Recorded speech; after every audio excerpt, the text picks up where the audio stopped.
नमस्कार, मेरा नाम ऋतिक ठाकुर और आप देख रहे हैं एनएमएफ न्यूज। कहा जाता है कि वर्दी सिर्फ कपड़ा नहीं होती, वो इतिहास होती है, वो परंपरा होती है और पहचान होती है। लेकिन जब इतिहास का कुछ हिस्सा गुलामी की याद दिलाने लगे तो उसे बदलना भी बहुत ज्यादा जरूरी हो जाता है।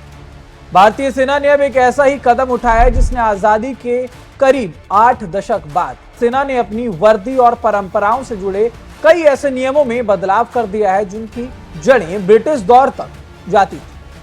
अब बंदी जैकेट की एंट्री हो चुकी है, परेड में तलवार की अनिवार्यता खत्म कर दी गई है और कई औपनिवेशिक प्रतीकों की विदाई की जा रही है।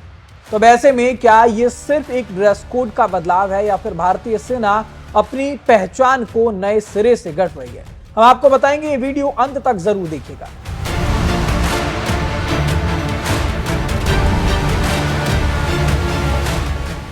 देखिए, 69 साल बाद ये बड़ा बदलाव सेना में किया जा रहा है जिसमें अंग्रेजों की जो विरासत कहा जाता था उसे हटाने का काम किया जा रहा है। 1947 में देश आजाद हुआ, लेकिन कई संस्थाओं में अंग्रेजी दौर की परंपराएं लंबे समय तक बनी रही। भारतीय सेना भी इससे पूरी तरह से अछूती नहीं थी।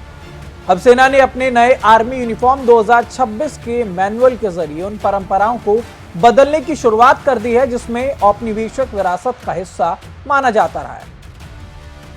अब कहानी सिर्फ वर्दी की नहीं है, यहां पर एक नई पहचान बनाने की कोशिश की जा रही है और पुरानी जो पहचान जो अंग्रेजों के जमाने में दी गई थी उसको हटाने की कोशिश की जा रही है।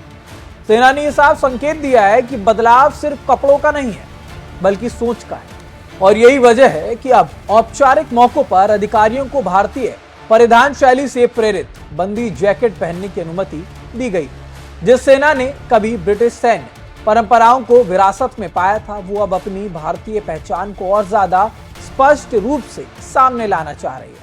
तलवार की जो अनिवार्यता थी अब वो खत्म की जा रही है, परंपरा बदली जा रही है, लेकिन सम्मान उतना ही है, या यूं कहें कि सम्मान और ज्यादा बढ़ेगा। परेड और सैन्य समारोह में रिव्यूइंग ऑफिसर्स के हाथ में जो तलवार हर वक्त होती थी एक आम तस्वीर होती थी, लेकिन अब वो अनिवार्य नहीं होगी। यानी कि सम्मान और गरिमा तो बरकरार रहेगी, लेकिन उसकी जो अभिव्यक्ति है उसका तरीका बदला जा रहा है। सेना का यह मानना है कि आधुनिक समय की जरूरतों के मुताबिक कई परंपराओं की समीक्षा बेहद जरूरी है। ब्रिटिश दौर की याद दिलाने वाले कई प्रतीकों को और या कहें कि कई शब्दों को भी अब इस मैनुअल में हटाया जा रहा है। इसमें रॉयल जैसे शब्द का इस्तेमाल किया जाता था उसे अब हटाया जा रहा है, यानी कि संदेश पूरी तरह साफ है। भारतीय सेना अपनी गौरवशाली विरासत को संजोते हुए उन्हें निशानों से दूरी बनाना चाहती है जो कभी औपनिवेशिक शासन की पहचान हुआ करते। तो उन सब में अब एक बड़ा बदलाव जो है आर्मी करने जा रही है। ये आर्मी यूनिफॉर्म 2026 में क्या बदलाव हुआ आपको बताते हैं। आर्मी यूनिफॉर्म्स 2026 क्या क्या बदलाव हुए। औपचारिक ड्रेस में बंदी जैकेट शामिल, रिव्यूइंग ऑफिसर्स के लिए तलवार अनिवार्य नहीं, मैस ड्रेस से पाउच बेल्ट हटाया गया, सैन्य परंपराओं से रॉयल शब्द हटेगा, नया बैटल जैकेट बनेगा विंटर यूनिफॉर्म, टैटू पियर्सिंग और हेयर स्टाइल पर भी सख्ती, राजनीतिक धार्मिक आयोजनों में वर्दी पहनने पर कड़े नियम, औपनिवेशिक परंपराओं की जगह भारतीय पहचान पर जोर। तो नए नियम में सिर्फ औपचारिक ड्रेस ही नहीं बल्कि ग्रूमिंग स्टैंडर्ड, टैटू, पियर्सिंग और यूनिफॉर्म के इस्तेमाल से जुड़े तमाम नियमों को भी अब अपडेट किया गया है।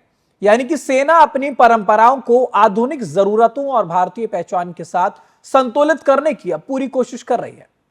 सेना की ताकत उसके हथियारों से आती है, लेकिन उसकी पहचान उसकी वर्दी से बनती है और शायद इसी वजह से अब यह बदलाव इतना ज्यादा महत्वपूर्ण है, क्योंकि कहानी सिर्फ वर्दी, जैकेट या फिर तलवार की नहीं है। कहानी उस सफर की है जिसमें भारतीय सेना औपनिवेशिक दौर की बची हुई छापों से आगे बढ़कर अपनी एक पहचान को पूरी तरह भारतीय रंग में ढालना चाहती है।